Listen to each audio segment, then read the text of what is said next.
Hello and welcome to part 4 of my Dark Souls 1 video walkthrough, where we'll be continuing it with the Undead Burg. Before I go on though, I just wanted to draw your attention to the weapon selection that this merchant offers. I've shown it to you last time but kind of glossed over the weapons. It's some nice starter weapons, as I said, the bow, and he also sells a shield that has 100% physical reduction if your class choice has not given you one. So just something to be aware of. Hey, come back. And now I'm just forwarding a little bit so we can continue right here. This is where I left you off last time. There's multiple enemies in this room, and if you're struggling or want to have an easy time, you can run in and head back out, and then sometimes you will still aggro both of them, but you can also quite easily get them split up. And even if you still have both of them, it's an easier place to fight them, and you can have use the bridge as a sort of tunnel to get them in a straight line and fight them one after the other. As you enter, there's also this guy who opens the door, meaning if you fight the two enemies in here, he will join in, and then you have 3 enemies to fight at the same time. This door is a shortcut. We will get to it at a later point. For now, note that there's an enemy to the right in this building, and if you ignore him, he may get you from behind at some point. Okay. If you peer around this corner, there you can see a guy waiting to ambush you, but you can actually beat him at his own game and just kill him through the wall. Most heavy attacks and jumping attacks will go through walls, but depending on your weapon choice, you may have to experiment a little bit. I mean, he's just a weak guy, you can just fight him, but you can also bypass the ambush entirely. Okay, there I grabbed a black Firebomb. This is a slightly upgraded version of the standard Firebomb. It does, I believe, 250 base fire damage, has no scaling, so especially against later game enemies, you will do a lot less than 250 damage. And then here again, 3 enemies, but if you walk backwards a little, you can usually separate them. Be aware one of them is throwing firebombs at you. Just for the sake of completion, you can climb up this ladder here. The 3 people who were throwing firebombs at the bridge earlier are standing up here, and you can now take them out. Obviously they will respawn, but you can still kill them, grab the soul, and also, as long as you don't reset the area, you will have freedom from firebombs for a bit. Next is this tower. There is a crossbow hollow on top of it, and if you don't kill him, then he may pester you a little bit as you continue through the area. Once more, down there are multiple enemies, but if you pull them carefully, you can handle them individually.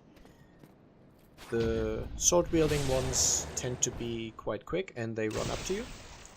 So if you run as I did into that corner there, you will aggro 1 spear-wielding enemy and 1 sword-wielding enemy, but the spear enemy is so slow that you can easily kill the sword guy before he gets to you. And then, because it's my preferred method, I'm using a parry to kill the spear guy, because otherwise they block a lot and are a little difficult to kill. Okay, you can open this door using the master key, or if you don't have the master key, you will have to buy the residence key from the merchant I've shown you at the beginning of the video. And all you get for your troubles is 3 gold pine resins. But since the key only costs 1,000 souls, that's actually a very good deal, because the gold pine resin is a very useful item early on.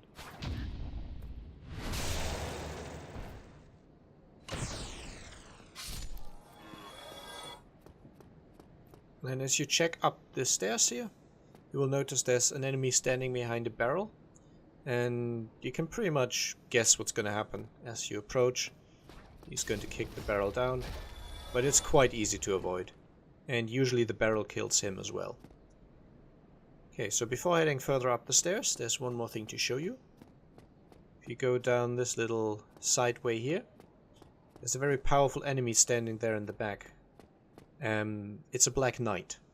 You can kill it at this point, and he has a chance of dropping a good weapon, but it's very difficult to kill him. And the item he guards, which you might have seen in the background there, is not really worth it. So If you want a challenge, you can go for it. I will kill him at a later point. By the way, if you drop down through the broken railing here, you will end up in that section as well, just coming from the other side. Okay, entering this large tower here. The way forward is up the stairs. But before I go face the boss, I'll show you right here in this barrel.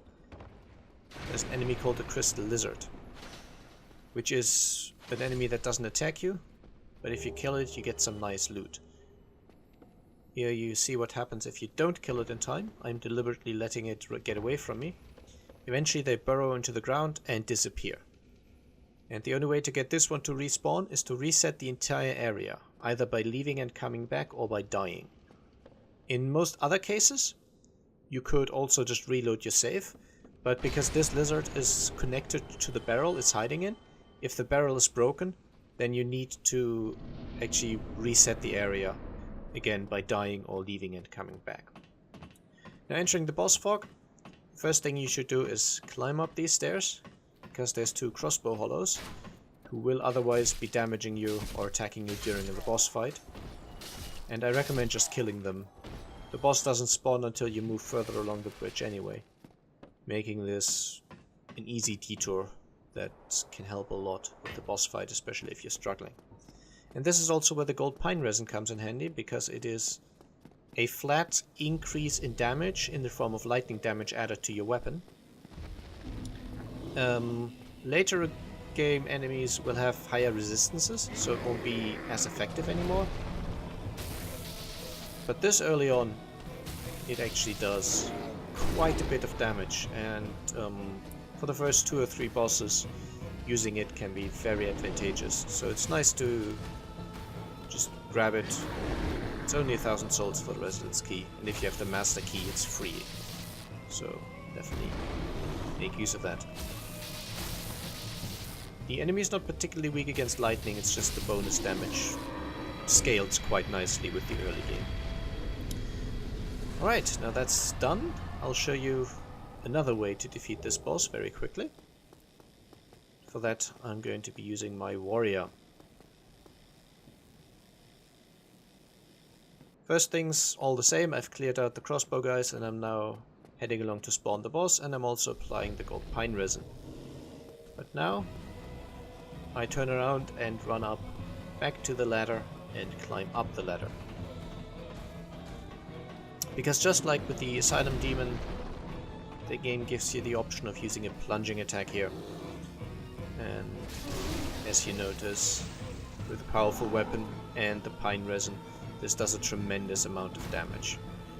The camera was not being kind to me here, but all in all, this makes the boss quite easy.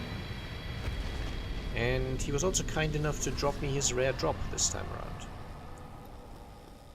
which is quite uncommon, hence rare drop. Right, but instead of continuing, I'll show you another way you can go that bypasses a lot of this. So we're starting in Firelink Shrine, and we're heading bound to the New Londo Ruins, as I've shown you in the Firelink Shrine video. But instead of just grabbing the items here, which I've already done on this character, we will now head through this door, which I've shown you. If you have the Master Key, you can open it from this side and enter the Valley of the Drakes. Now I won't be getting all the items here at this point. It's possible, but the enemies are very tough and I am quite low level. Through this cave, by the way, is an area called Blighttown. We will be dealing with that at a later point as well. So right now I'm just running through and grabbing some easy to get items that will possibly help me, at least could help on certain characters. So going across this bridge here, we can already see a pretty big enemy in the background. It's an undead dragon. But luckily he's not currently active. So you can grab the item in his left claw without trouble. It's a Soul of a Proud Knight. And you can grab one of the items on the right side, or on his right side rather, the Astora's Greatsword.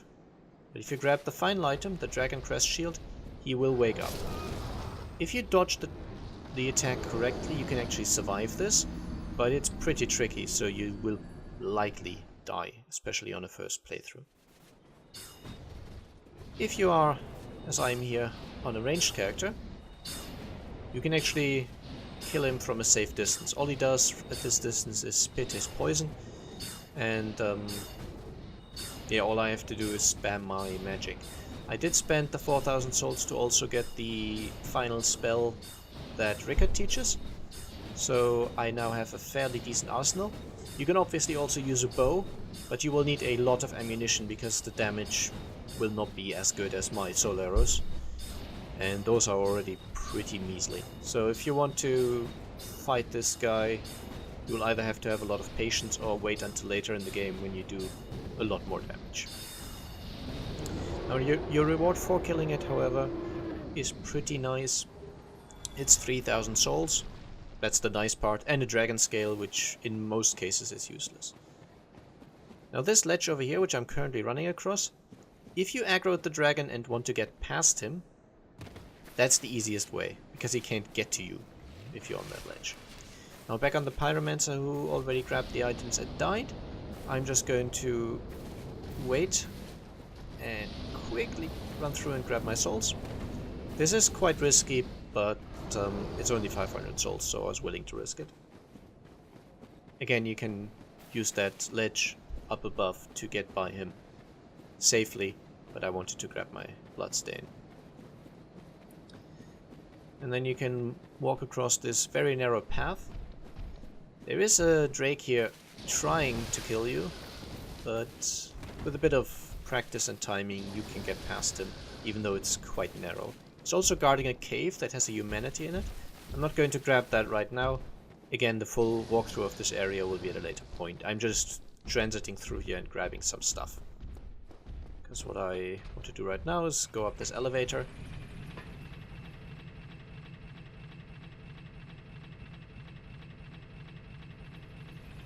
And the reason I'm showing you this now rather than in the full walkthrough of the area is because it connects with the Taurus demon we've been facing earlier.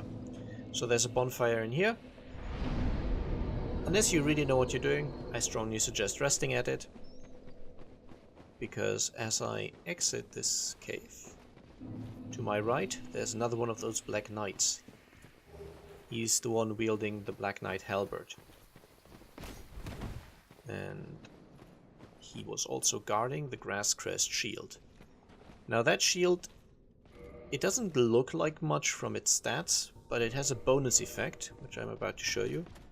And that is really very, very valuable. It slightly speeds stamina recovery. And that is something that doesn't sound like much, but it's very useful. Because stamina governs your ability to block, your ability to attack, your dodges, your sprinting, everything. And having it recover faster means you can do all of these things more frequently. Now I'm dancing around with him a little bit here, trying to get him to basically die. My damage against him is lousy at this point. With enough patience, I could whittle him down, but there's really an easier way to kill him at this point, so just be careful and you'll be fine. He will never go into this cave, so as long as you stay out of his reach and recover or retreat into the cave, you can heal up and you'll be just fine. But yeah, you see I do 10 damage to him. That's basically nothing, but what you can do, and which is about to work,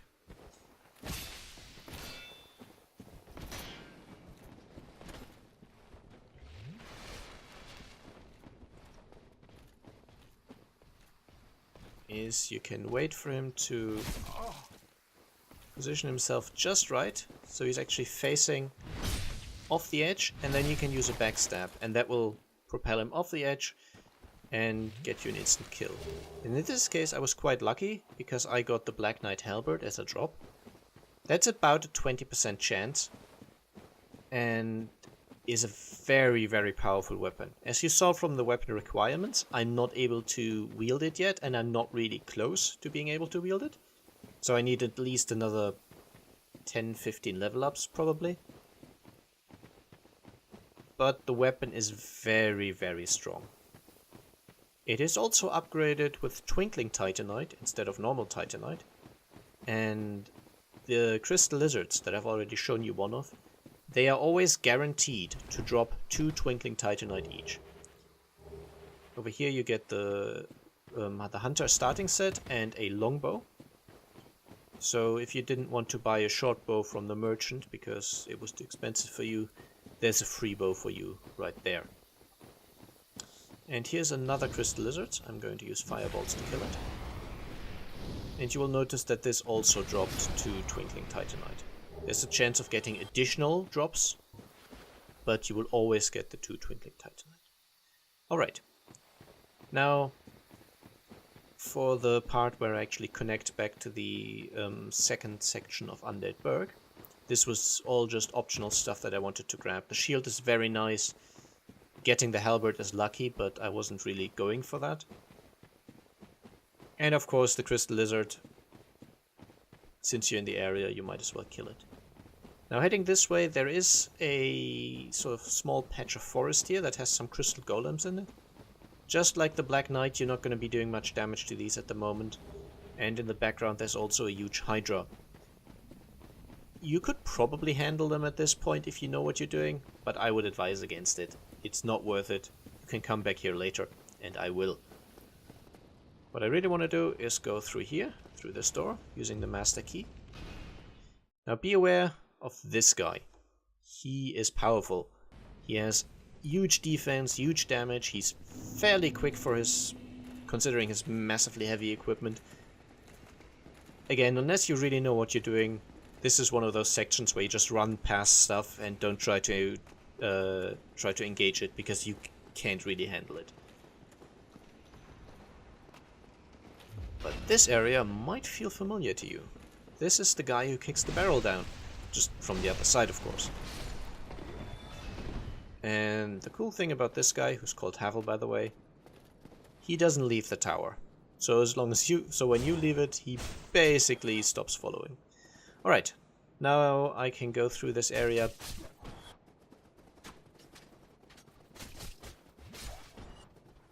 I'm just speeding this up because you've already seen the area. There's some stuff that's a little different going the other way, but generally it's the exact same area, same enemies. Just killing my way through here. Nothing fancy. Can use a plunging attack on the guy who's going to open the door otherwise, but generally, yeah, it's fine. Now the advantage of going this way, all the way around through the Valley of Drakes, is firstly, obviously you get some nice items, but more importantly, because you bypass the point where the dragon flies by and then kind of flies up, he will not be spawning later on, and I'll show you what I mean in the next video. But just something to be aware of.